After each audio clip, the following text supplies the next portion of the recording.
Good morning friends. स्वागत है आपका हमारे यूट्यूब चैनल जीएस कैप्सूल में। आई होप आप सभी लोग अच्छे होंगे और आपकी तैयारी अच्छी चल रही होगी। फ्रेंड्स, आप सभी को पता है हम अपने इस चैनल के माध्यम से यूपीपीएससी और यूपी ट्रिपल एससी से संबंधित सभी परीक्षा अपडेट्स आपको समय से देते रहते हैं। तो अगर आप हमारे चैनल पर नए हैं तो प्लीज़ इसे रेगुलर अपडेट्स के लिए आप सब्सक्राइब कर सकते हैं। इसके अलावा जो लोग जूनियर असिस्टेंट की तैयारी कर रहे हैं उनके लिए मैं जीएस और हिंदी का लगातार स्टडी मटेरियल डाल रहा हूँ, जो मेरी 2 प्लेलिस्ट बनी हुई हैं, उनमें जाकर आप वो देख सकते हैं। तो चलिए देखते हैं आज क्या क्या इंपॉर्टेंट आर्टिकल्स छपे हैं न्यूज़पेपर में। तो देखिए, सबसे पहला यही है, जो स्टाफ सिलेक्शन कमीशन के द्वारा जूनियर इंजीनियर यानी जेई की भर्ती कराई जाती है, उसमें इस बार 1324 पदों पर भर्ती के लिए आवेदन आपके शुरू कर दिए गए हैं। तो इस बार पोस्ट ठीक ठाक आती है, वरना इसमें देखिए, इसमें लेकिन सिविल की पोस्ट बहुत ज़्यादा रहती है, बाकी कैटेगरीज की पोस्ट इसमें बहुत ज़्यादा नहीं आती। कर्मचारी चयन आयोग ने जूनियर इंजीनियर सिविल, मैकेनिकल और इलेक्ट्रिकल भर्ती 2023 के लिए ऑनलाइन आवेदन बुधवार से शुरू कर दिए। केंद्र सरकार के विभिन्न मंत्रालयों, कार्यालयों एवं विभागों में 1324 पदों पर भर्ती के लिए 16 अगस्त की रात 11 बजे तक आवेदन कर सकते हैं। आवेदन पत्र में संशोधन शुल्क जमा करने के लिए 17 से 18 अगस्त की रात 11 बजे तक अवसर मिलेगा। कंप्यूटर आधारित पेपर वन अक्टूबर में संभावित है। भर्ती के लिए वर्तमान में उपलब्ध 1324 पदों में से 613 अनारक्षित, 121 ईडब्ल्यूएस, 288 ओबीसी, 96 एसटी और 206 एससी वर्ग के हैं। जल संसाधन विभाग के रिक्तियों की सूचना इन्होंने अभी तक नहीं दी है। जो आपका डिपार्टमेंट ऑफ वाटर रिसोर्सेज होता है उसका अभी तक कितनी वैकेंसीज है वो आई नहीं है। ठीक है, तो आपका 1324 पदों पर जो भी इसमें एलिजिबल है, पॉलिटेक्निक वगैरह बीटेक वाले, वो इस फॉर्म को भर सकते हैं। तो काफ़ी अच्छी आप लोगों के लिए अपॉर्चुनिटी है। आगे, पीजीटी 2021 में प्रतीक्षा सूची से जो वेटिंग लिस्ट वाली वहां पर अभी काउंसलिंग चल रही थी, उसमें 95 यानी 95 प्रवक्ताओं को मिले विद्यालय। अशासकीय सहायता प्राप्त माध्यमिक विद्यालयों के लिए प्रशिक्षित स्नातक शिक्षक यानी टीजीटी और प्रवक्ता संवर्ग यानी पीजीटी भर्ती 2016 व 2021 के रिक्त पदों के सापेक्ष प्रतीक्षा सूची से काउंसलिंग की प्रक्रिया बुधवार को पूरी हो गई। अंतिम दिन प्रवक्ता संवर्ग के विभिन्न विषयों की काउंसलिंग शिक्षा निदेशालय में कराई गई, जिसमें अलग अलग विषयों को मिलाकर लगभग 95 अभ्यर्थी आपको इसमें विद्यालय उनको आवंटित कर दिए गए। उप शिक्षा निदेशक माध्यमिक 2 प्रमोद कुमार के मुताबिक प्रवक्ता संवर्ग में जीव विज्ञान विषय में रिक्त 6 पदों के सापेक्ष 5 प्रवक्ताओं को विद्यालय आवंटित किया गया। इसी तरह सारी कैटेगरी आप देख सकते हैं। तो 95 अभ्यर्थियों को इसमें कॉलेज या स्कूल आवंटित आपके हो गए हैं। तो जो भी इसमें सेलेक्ट हुए हैं उनको हमारे चैनल की तरफ से हार्दिक शुभकामनाएं। यहाँ पर देखिए, थोड़ा सा एक छोटा सा और है, रिक्त बचे पदों का सत्यापन करा, निदेशक से ले परामर्श। ये आपका एडी ने बोला है, एडिशनल डायरेक्टर ने।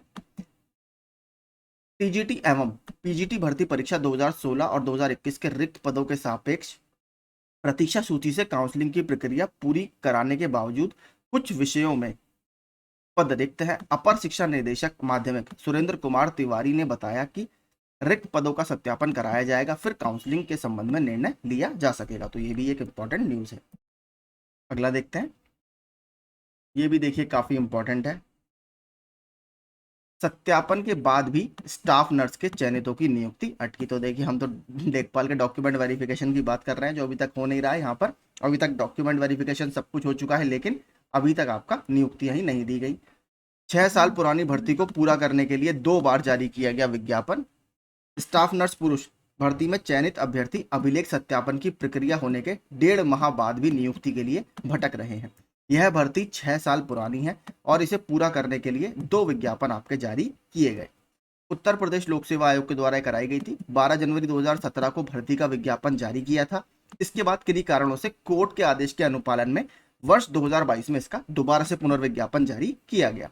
स्टाफ नर्स के 558 पदों पर भर्ती के लिए आपकी 10 अप्रैल 2022 को प्रारंभिक परीक्षा कराई गई। उसके बाद मुख्य परीक्षा अगस्त में आपकी करा ली गई थी।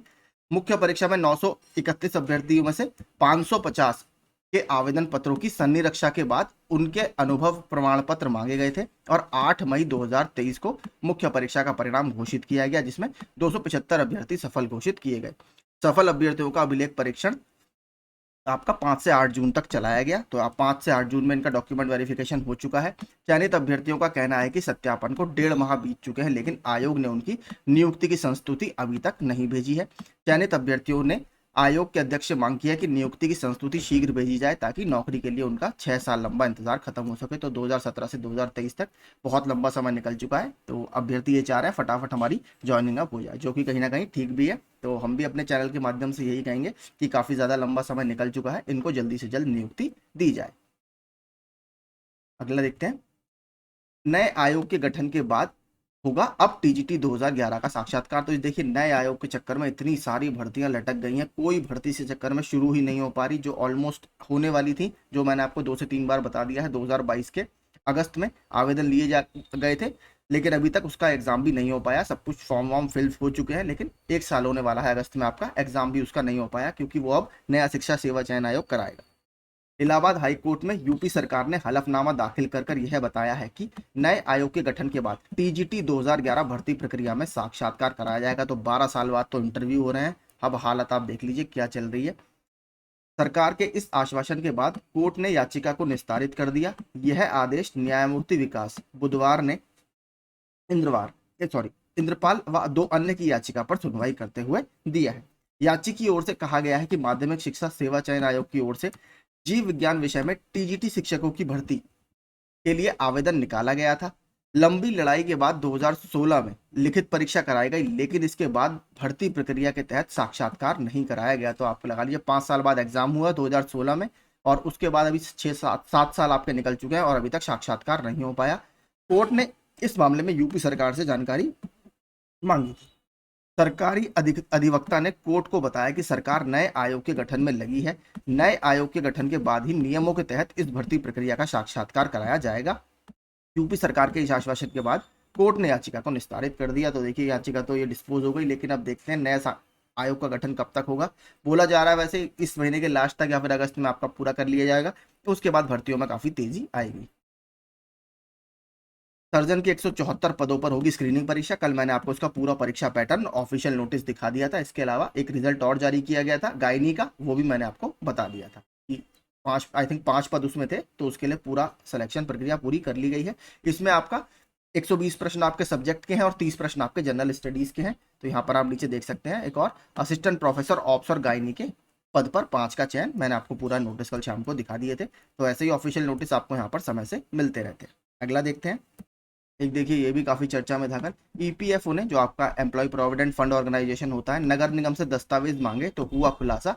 2011 से चल रहा था क्या खेल कि 10,000 कर्मचारियों का ईपीएफ डकार गए अधिकारी और ठेकेदार। तो देख लीजिए आप, ये हालत चल रही है।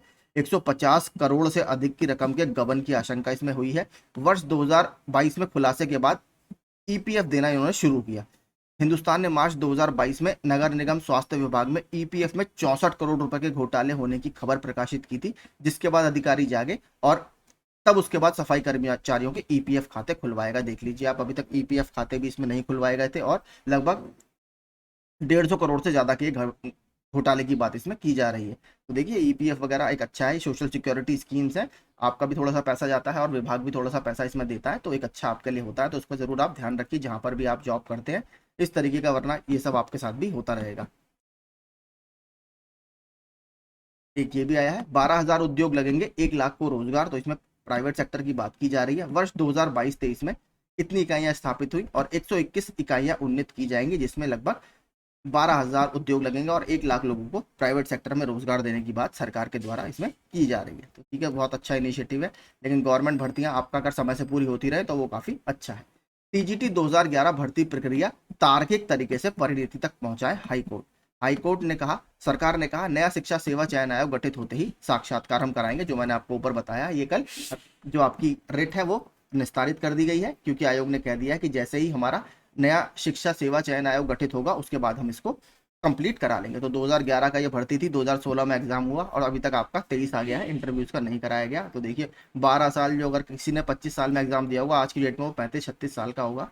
तो इस तरीके से देखिए स्टेट में चीजें चल रही हैं। कोई, मुझे नहीं लगता इस समय, तो देखिए कोई भी भर्ती, जब से हम लोग ट्रैक करना हमने शुरू किया है, कोई भर्ती बिन या तो एग्जाम उसका पेपर लीक होता है या फिर वो भर्ती कोर्ट में चली जाती है। जहां भर्ती कोर्ट में जाती है, आप समझिए 6 महीने 1 साल का समय आपके सामने सामने निकल जाएगा, आपको समझ में भी नहीं आएगा ये क्या हुआ, और बिना किसी कारण के वहां पर फिर लटका रहता है। अगर आप सिंगल बेंच से पास करा लेते हैं तो डबल बेंच में चैलेंज होता है, डबल बेंच से अगर आपने पास करा लिया तो वो सुप्रीम कोर्ट में चैलेंज होता है। तो इसमें 1.5 से 2 साल 3 साल आपके ऐसे ही निकल जाते हैं।